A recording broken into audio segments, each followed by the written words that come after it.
En el marc de la celebració de l'any Llull, la secció literària de l'Agrícola i Òmnium Cultural al Penedès han organitzat Llull a l'abast, un salt de 700 anys, una taula rodona de 6 adaptadors d'obres de Ramon Llull que es va fer divendres a la Biblioteca Torres i Bages de Vilafranca. La taula rodona comptava amb la participació de Maria Carme Bernal, Laura Borràs, Montse Ferrer, Ignasi Moreta i Carme Rubió. Pere Martí, que també ha fet una adaptació del Llibre de les Bèsties, coordinava l'acte. Una de les primeres conclusions del debat va ser que l'obra de Llull té una lectura molt actual.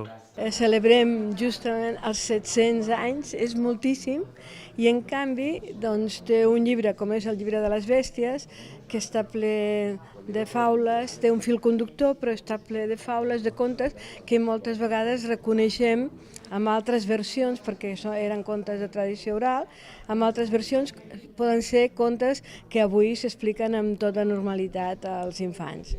I per tant, és un llibre molt, molt accessible.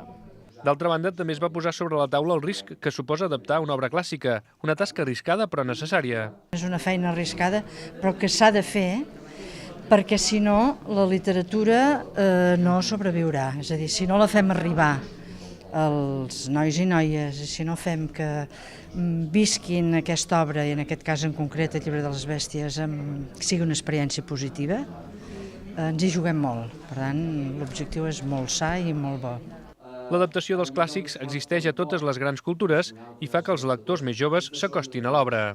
Jo treballo amb alumnes, treballo amb sisè de primària i primer d'ESO, o els hi adaptes o realment no arriben. Llavors, per posar-los una obra amb un llistó molt alt no val la pena. Jo crec que Llull té coses a dir que segueixen sent absolutament actuals i que el llenguatge o la forma de dir-ho podria ser un inconvenient perquè hi arribessin els alumnes. Per tant, si els pots fer arribar a través d'aquestes versions el missatge, que al cap i a la fi estic segura que Llull, si estigués viu el 2016, estaria dient sisplau, adapteu-me perquè sempre volia que el missatge arribés a la gent, em sembla que és necessari adaptar. L'any 2016 és l'any Llull, coincidint amb el 7è centenari de la mort de l'escriptor mallorquí. Llull és considerat el gran escriptor, filòsof, erudit i home de lletres medieval, un dels màxims exponents de la cultura i el pensament europeu. La seva obra, escrita principalment en català i llatí, ha tingut una gran influència entre grans pensadors, des del mateix segle XIV fins als nostres dies.